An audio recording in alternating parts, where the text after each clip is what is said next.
Welcome to the Deep Dive. Okay, today we've got something pretty intense. We received this incredibly personal set of notes from a listener. We're just calling him Jay. And these notes, they're not just about a relationship, are they? It's more like, well, it's about a collision course. Fate, family, secrets. Exactly. So our mission today really is to kind of unpack all of that. We're looking at first love, terrifying transformations, these deep family issues, and this hidden legacy of, well, hunting. That's right. We're diving into Jay's relationship with Tammy.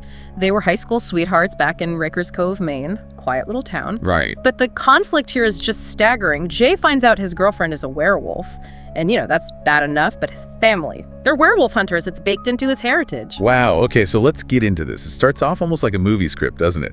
The nerdy magic club president falling for the popular track star. Total opposites attract scenario. Yeah, but it worked for them. They bonded over cheesy horror flicks, hockey, normal teenage stuff. But that normalcy starts to crack pretty early on.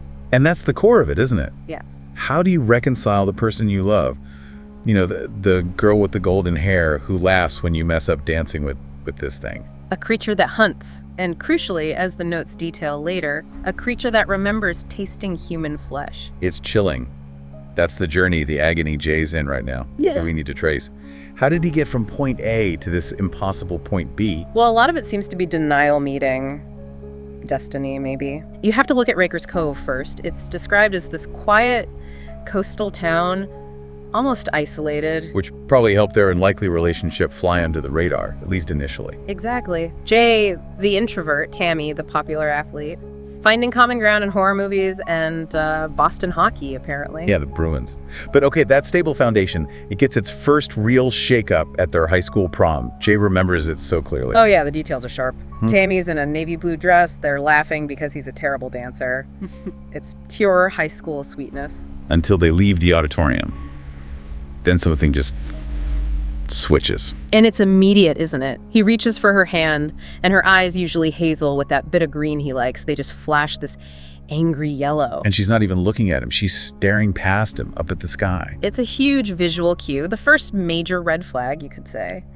But Jay just lets it go. Yeah, he describes her pulling away, her voice changing, getting low and husky. Another physical shift. And the excuse she gives is so flimsy. Gotta help her mother suddenly. Then she just bolts. Sprints off like a loon, he says. Leaving him there, totally confused, leaning against his mom's station wagon.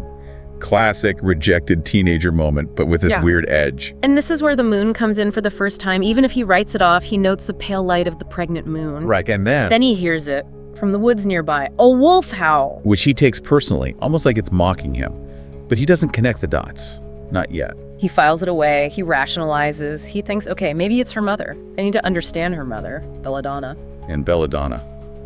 Wow. She is quite the character in these notes.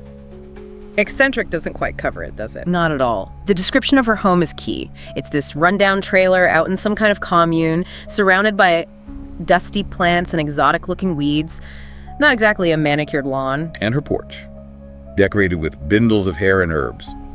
Tammy tries to pass it off as alternative medicine. Yeah, a weak explanation even then. And Belladonna herself. Jay describes her sunken face, her eyes as beady and cold. Oh, and the hair. That silver strip making her look like a skunk. He's quite specific about that. He is, and she's always smoking this rancid tobacco, constantly surrounded by smoke, plus the clothes. Right. The dress, like she walked out of a Renaissance painting of a carnival. What a description. It paints a picture, doesn't it? Yeah. Performance, maybe deception. The whole setting screams otherness, something strange and maybe dangerous. But Jay's trying to see past it. Because of Tammy. But Belladonna sees right through him. Her greeting is brutal. Absolutely. She looks him up and down, waves her hand through the smoke, and just says, yes, so this is the distraction. Ouch. Sees him as an obstacle, not a partner. An obstacle to, well, to whatever Tammy really is. And you contrast that overt weirdness and hostility with Jay's family. They're the flip side of the coin. Much more traditional home, outwardly respectable. But the judgment is there. Just quieter. Yeah, Jay mentions his parents being surface level nice, but giving judgmental looks and having hushed conversations when Tammy was around. It's a different kind of disapproval. More insidious, maybe? But then there's the grandfather. No filter there. None at all. The source notes capture it vividly. The old man hobbling in, pointing right at Tammy on the couch. And yelling, "Get that mangy, flea-bitten trash off of my couch this instant. My God, a grandson of mine associated with the likes of you." That language, mangy, flea-bitten trash, it's dehumanizing, like she's vermin. It shows the depths of the prejudice in his family. It's not just disapproval. It's ancient hatred, maybe tied to that Hunter legacy. Definitely feels like it. And Jay must have absorbed some of that, even subconsciously. But Tammy, she just rolled with the punches. Which Jay saw as strength back then, like us against the world. Yeah, a romantic framing for a very dangerous situation. He didn't see it as someone practiced at hiding a huge secret. So that dynamic, the secrets and the awkward family stuff, it just kind of becomes routine as they get older. Exactly, that's what part 2 really gets into. Jay got used to it. Once or twice a month, Tammy disappears. The excuses get weaker. She gets cagey if he pushes. And he admits he felt hurt, but he deliberately files away the hurt. He chooses the relationship over the truth. That's a heavy emotional cost. It really is. And this pattern keeps going right into college. They get out of Raker's Cove, go to university in New Hampshire together. And things are good on the surface. They travel, go to Bruins games, horror conventions. Yeah, living this seemingly normal, happy college life. But the disappearances continue, like clockwork. The irony of the horror conventions. Right. They're seeking out fictional monsters while he's dating a real one. And the pattern gets weirder when they travel. She starts sneaking out of motel beds. He catches her, right? Describes her being in a trance-like state. Yes. And when he confronts her about it, what's the excuse? Sleepwalking. Sleepwalking.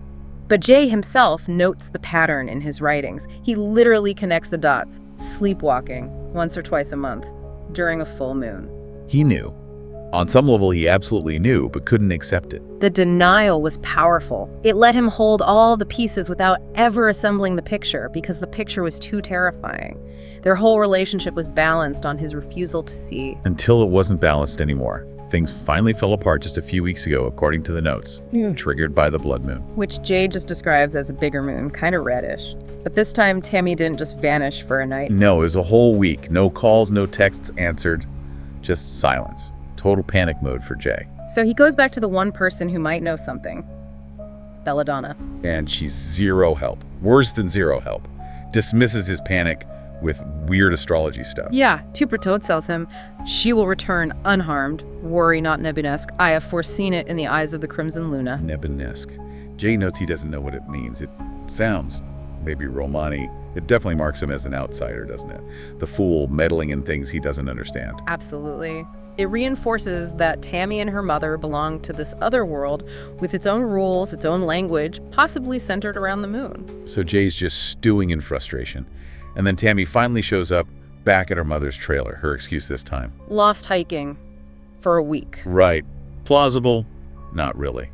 Jay's relief is immediately swamped by anger and suspicion. He pushes back, suggests calling the police just to make a report. Which is really him trying to force the issue to get some honesty, but that's the last thing they want. Belladonna just booms. No police. Protective instinct kicking in hard. And Tammy backs her up, telling Jay, "Look, I'm fine. Stop rocking the boat." She sees his concern purely as a threat to the secret. And then the argument escalates. And Jay notices something crucial. They switch languages. Into what he thinks is Romani or something like that. Seamlessly. That confirms it for him, doesn't it? This isn't just Tammy's secret. It's bigger. It's cultural, maybe ancient. He's not just arguing with his girlfriend. He's up against a hidden tradition. Precisely. They patch things up superficially. Jay even apologizes, but the trust is gone. He writes that the secret felt like she was flaunting it right in my face. And that feeling, that sense of being mocked, being played, that's what finally pushes him over the edge. It wasn't just about truth anymore. It became personal. He admits this booming, nasty little selfish thought took over the idea that she'd been laughing at him all along. He had to know. Even if it destroyed everything. So the very next night, after watching some cheesy 80s horror movie... The irony is thick, isn't it? Totally. He sees her leave the theater, catches that yellow flash in her eyes again. And this time, he follows. Silent chase, he calls it. Down to the edge of town, and then onto this winding forest trail. A trail he notes she'd only recently started running on. Which is weird because Tammy apparently used to hate the wilderness, hated camping, hated bugs, the whole thing. Now she's running into the woods at night like she owns the place. Another inconsistency he'd ignored. Now it clicks. This trail isn't for jogging, it's her place, her ritual path. He follows her deeper into the woods. It's dark, quiet. Then he reaches this clearing. He describes it as almost beautiful wildflowers, bathed in moonlight. And that's where he sees her, standing in the clearing, naked, except for a gold chain around her neck. Her clothes are neatly folded on a rock. Just bathing in the moonlight. It must have been a surreal, almost eerie sight, but that eerie beauty lasts only a second. Because her eyes snap open. It's a lead yellow. And it begins the transformation. His notes here become just visceral. It's pure body horror. The sounds are the first thing. He hears cracking noises. Not twigs, her bones. A sickening crunch. He watches her hands twist, fingers elongating. The skin stretches. He says it looks like flayed canvas peeling back. And she's not screaming, but making this guttural, pained sound, part human, part animal, clawing at herself, pulling off piles of frayed flesh. It's horrific. But the flesh underneath isn't raw like you'd expect. It's new tissue, pulsating, adapting. The change is rapid, total. Her legs crack and reshape, becoming animalistic. Golden fur, but with this weird crimson tint, starts sprouting everywhere. And her face. That's the final horror for him. Her mouth stretches, cracks open into a snout. Fangs descend. He notes they spurt sanguine fluid as they emerge, gruesome. Pointed ears shoot up. Her humanity, he writes, is literally slipping off and falling to the earth with a splat. Oh God. And then she stands up, much taller now, covered in this reddish gold fur, a long, thick tail. He says it looked like he could club someone to death. He's just frozen, staring. And he has this incredibly conflicted thought. It was the most horrifying thing I had ever witnessed, yet also the most beautiful. That captures his dilemma perfectly, doesn't it? The horror and the awe all tangled up. But he can't just watch. He takes a step back. And snapped a twig. Loudest sound in the world right then, I bet. Instantly, the wolf's head snaps towards the sound, sniffing the air. Jay does the only thing he can. He runs. Blind panic. He's cursing himself for wearing shorts, getting cut up by thorns, just scrambling through the dark woods. He can hear it behind him, roaring, snarling. But here's a really critical detail Jay includes. The beast, the wolf, it could have caught him easily. Right, he says she was keeping a steady distance. It wasn't an immediate frenzied attack. It felt calculated. The wolf wanted to hunt. Which suggests, what? Some level of control. Yeah. Or just playing with its food. It's ambiguous, but it's definitely not mindless rage. It's instinct, but maybe a controlled instinct, like a deadly game. Jay makes a break for the main trail he followed in, thinking maybe he can get away. But just as he thinks he's clear, silence falls. And then she's there, pins him down instantly. Total terror. He describes being able to count her teeth, smelling her breath, seeing bloody drool dripping near his face. This is it. But then he sees it. Yeah. Still there, around the furred neck, the gold chain, and dangling from it. The tiny gold cross, a symbol of the human Tammy. And he takes the biggest gamble of his life. He whispers her name. Tammy. Tammy, it's me. And it works, sort of. The wolf lets out this sharp bark like it's surprised, confused, and then Jay sees it struggling, not with him, but with itself. The monster versus the woman inside. Exactly. The beast slowly, almost reluctantly, releases him, backs away. But before it fully retreats, it manages to choke out a warning. Just 2 words, right? Ragged, strained. Shouldn't follow. Wow. Even in that state, a warning. Concern for him. It's enough. Jay scribbles away, gets back to his car, wounded. He mentions a searing pain, a gash on his shoulder. He was attacked, yes, but ultimately he was spared. And that realization hangs heavy in the air the next morning. He wakes up injured, and Tammy's there. Leaves still in her hair from the night before. And her first reaction isn't confusion or denial. It's immediate focus on his bandaged shoulder. She knows. He knows she knows. The charade is over. So the confession finally comes. Jay asks about a cure, still grasping for some way out of this nightmare. But Tammy shuts that down immediately. There's no cure. This is who I've been my entire life. She confirms she was born this way. Afflicted. Born with it. That changes everything, doesn't it? It's not like she was bitten. It's her bloodline. Explains Belladonna, the secrets, maybe even the grandfather's hatred. It points to a deep, perhaps ancient lineage. Tammy admits she's learned to suppress it sometimes, but when the change happens, I'm not myself. Not all the time, anyway. Okay, but then Jay has to ask the question he dreads. Has she hurt anyone? And she can't meet his eyes.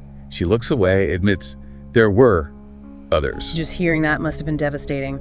But she doesn't stop there. No. And this is maybe the most disturbing part of the notes. She describes remembering it, the sensations. She says, I remember it, the iron in my mouth, their hot flesh, how wonderful it tasted. That detail, how wonderful it tasted. That's the point of no return, isn't it? It's not just that the beast kills, it's that some part of her remembers and acknowledges the pleasure in it. Sickening. And then she explains the blood moon disappearance. It wasn't a hike. Not even close. She says she ran into hunters in the mountains. She actually connected with a pack, other werewolves. And they fought the hunters. And she ripped through them like butter in her escape, came home soaked in their blood. So confirmation, she's killed, possibly multiple times. And she's involved in this hidden war, this world of hunters and hunted. The very world Jay has just discovered is his own heritage. He's physically ill hearing this. He watches her fiddling with the gold cross, that tiny symbol of the humanity that's still in there somewhere.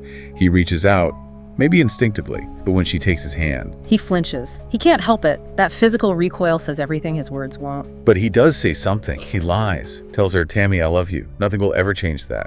What you did, it wasn't your fault. A monumental lie. He holds her, lets her have that moment of closeness, thinking he's creating one more tender memory for us. But it's a calculated performance. Underneath, the horror is solidifying into resolve. And that resolve sends him straight back to his roots. To that case his grandfather gave him before college. He finally understands what it really was. Not just a protective charm or a keepsake. It was a toolbox. The instruments of my family trade. It was waiting for him all along. Inside, it's all there. Pouches of herbs, old journals filled with hunt details, generations of knowledge. And the centerpiece, the knife. With that distinctive silver gleam. The weapon of the hunter. And the handle tells the whole story. The family coat of arms, a wolf being killed by a knight, his destiny carved in metal. The legacy of his judgmental family, the ones who called her trash. Now it's his identity, his burden. There's also an inscription, in a dead tongue, he says. He provides a rough translation. Humanity prevails against the scourge. Doesn't get much clearer than that, does it? It's his mandate. He finally sees that his family wasn't just prejudiced, they were trying to warn him in their own twisted way. He was blinded by love to the monster she was. So now he's caught in this impossible trap. He believes human life is sacred, believes no one should spill a man's blood, least of all a beast. That conviction comes from generations of hunters. But the beast who spilled blood is also the woman he loves, the woman who arguably just spared his life. His duty, as he sees it, is clear. Rid the world of this blight on humanity, but every time he steels himself to do it. He sees her face, he hears her laugh, the memories flood back, Tammy's warm smile and the joyous sound of her laughter. The hunter wants to act, but the lover can't. He's paralyzed by the conflict. How do you kill the monster when it wears the face of the person you love most? Especially when that monster showed you mercy. It's devastating. And his final note, his resolution. It's dark. He concludes he must do it. He has to uphold the family duty. But he has a condition. He intends to make it as painless as possible. And then he writes, I owe the beast that much. Oh, the beast. Not Tammy, the beast. That phrasing is chilling. It shows he accepts the grim necessity, but acknowledges the complex entity he has to destroy. The woman and the monster are inseparable now, even in his resolve to kill. So, we've walked through Jay's notes, step by agonizing step. From that innocent high school romance through the mounting dread and denial to this final, terrible crossroads. Love, duty, horror, heritage, it's all crashing together. The question he's facing seems almost impossible to answer. Is the woman he remembers enough to outweigh the monster he's seen? Is love stronger than proof? Stronger than duty? And maybe we can add one more layer to that based on the details he provided.